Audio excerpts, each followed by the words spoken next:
Hello and welcome back to the channel.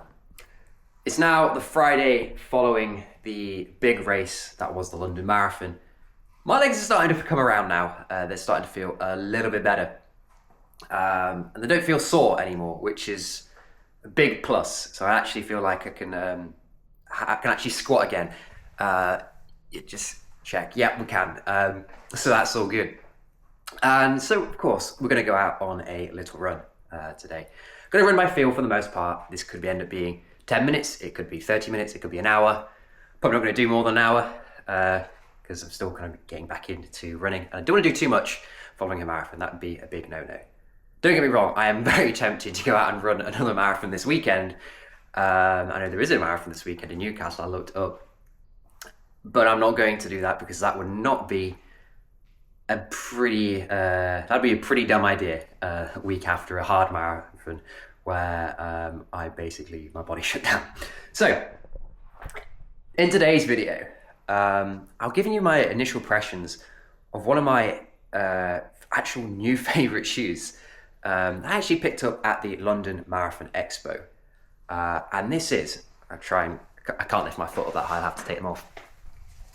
The Topo Athletic Spectre 2 London Marathon Edition.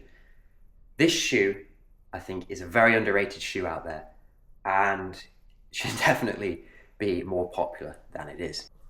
So first off, just a quick few key stats about the shoes. So we have a very kind of natural foot-shaped shoe, so with an anatomical toe box. You can see the toe box is quite wide here, and actually on my foot, it's probably better, you can see it. It's a nice fit, it's a nice wide fit. And boy, does this make this very comfortable of a shoe. It is, when I was walking around London in these shoes, they felt so comfortable. They also have a really nice insole to the shoe, if I can take it out. Yeah, so it's just a kind of a good quality insole. It's got a bit muddy from my feet. But yeah, it's a good quality insole, which is always a bonus to a shoe, because I feel like some shoes these days, the insoles can be exceptionally poor, and the insoles, that's what your foot sits in the shoe, and if that doesn't feel nice underfoot, then the shoe's not going to feel nice in general. But yeah, it also features a nice sort of engineered mesh upper, which is very breathable, and it's got that perfect level of padding where it's comfortable enough without adding excessive weight. So just around the heel collar here, it's a little bit padding, it's got a little bit of structure there, and same with the tongue, it's a little padded, got a little bit of structure. It just feels very nice. I don't think there's any way to describe it. It just feels comfortable, and that's what you want from a daily trainer for a shoe. Just something comfortable without being excessively padded. Of course, now we'll have to get on the run, tell you all about the ride whilst we're on it. But the midsole and outsole of the shoe. So the outsole, I have to take the shoe off again. The outsole, I think, is very similar to the Nova Blast in terms of sort of the design. But I had no issues with grip kind of walking around London, and did like the small jog I did before race day and during my warm-up. But yeah, I think, I have to test it out in the wet and see. But the midsole of this shoe, I feel like, is where the magic's going to happen. And I'll tell you more about the ride when we're out there, because this midsole is sort of a Pebax inspired midsole. And to me, it feels quite similar to the midsole of the Endorphin Pro 4. It's got that beaded Pebax, but both have that beaded Pebax to them, which is always, it's a unique midsole for sure. And it's different from other brands out there. But what I did notice is these two shoes are actually exceptionally similar, even in terms of weight.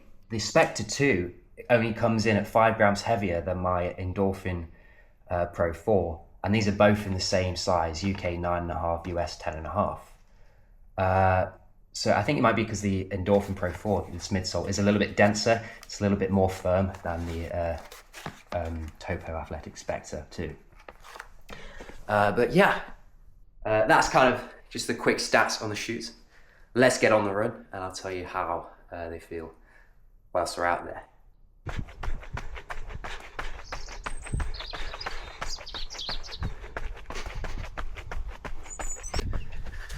Okay, so we're on the run now, and yeah, so far no complaints. The Spectre 2 just feels just beautiful. Just a nice, solid day train. It feels lightweight, natural feeling, but it feels like it has the cushion support there. Really, what more can you want from a daily trainer other than that?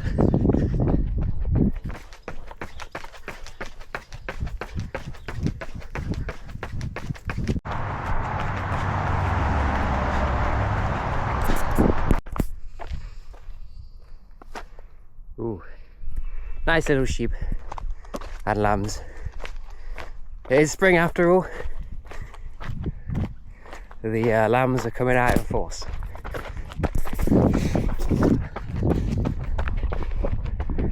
Some good training partners right there. Some lovely sheep. Spring is coming. So just as I'm running on the gravel surface now, just another thought I had with the shoes. You know, I'm not getting stones poking through the shoes. Feels good.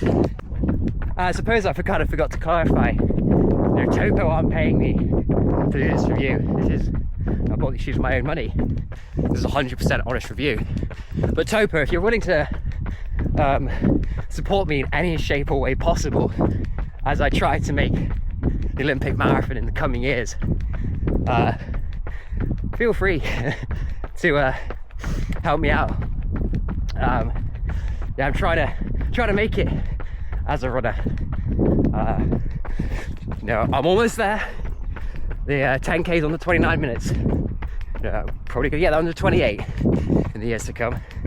But the marathon's a work in progress. So as I'm just running along here, you may be wondering, like, what kind of shoes does the Spectre 2 kind of really compare to? Where does it stack up? So I've mentioned the Adidas EVO SL. That shoe definitely is comparable to the Spectre 2. The Spectre 2 is a bit more natural feeling, obviously better for easy running paces. EVO SL is probably going to be a little bit better for picking up the pace, those faster paces. EVO SL is my go-to workout shoe now. I would say that also the Spectre 2, you can compare it to the likes of the Nova Blast. Well, it's actually got a very similar inspired outsole to the Nova Blast, and you can kind of feel that underfoot. It's got that similar sort of trampoline effect. And yeah, it's just much more of a natural ride than the Nova Blast is. Nova Blast, you can really feel the heel to toe drop and rocker in that shoe. But also, you have the New Balance Rebel V4s and the Hoka Max 6.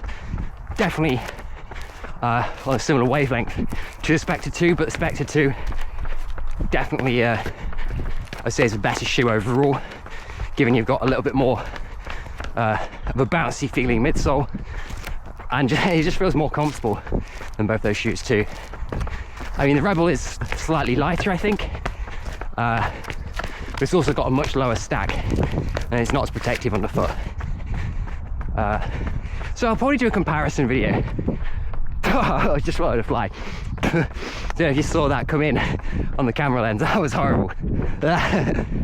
Downsides of living in the countryside, eh? But yeah, I'll do a comparison video, probably in the next video coming up. I'll put it with all these shoes. I kind of like where I'd position each of the shoes. In terms of like my favorite out there, it's sort of this daily trainer slash up tempo category.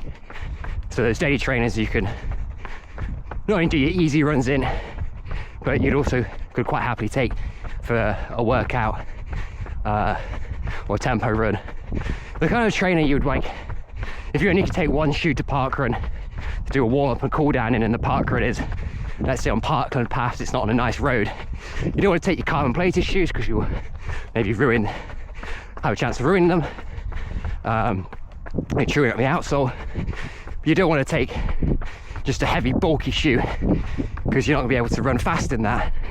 So you kind of just want that sort of lightweight shoe that can do a bit of speed, so you can actually get through the park run all fine, but it's also durable enough to sort of handle those daily miles and different terrains. So yeah, that's kind of all my first thoughts at the moment for the Spectre 2s. Love them. I didn't really think I have really any negatives to say off the top of my head, and that's when you know you have a good shoe, because when you're just enjoying the experience, yeah, it's fun, the shoe's comfortable, that's really all you want from a running shoe. And yeah, putting a little bit of a smile on my face now. Also just enjoying the run too, because it's the first proper run since the marathon. So I think I'll leave the video here for today. This is a highly underrated shoe out there. It's a really solid shoe choice. I'll do a full impression for you when I've racked up all the miles in the Spectre 2. We're going to probably run this shoe into the ground, see how many miles we can get out of it. It's just so fun to run in. But yeah, stay tuned for more videos. Don't forget to like, comment and subscribe. I'm going to try and post a little bit more now I'm not focused on the marathon monk lifestyle and training. We'll be focusing on more of the track season coming up, and of course got more shoe reviews coming. Next shoe review will be the On Cloud Monster 2. So I'll see you then.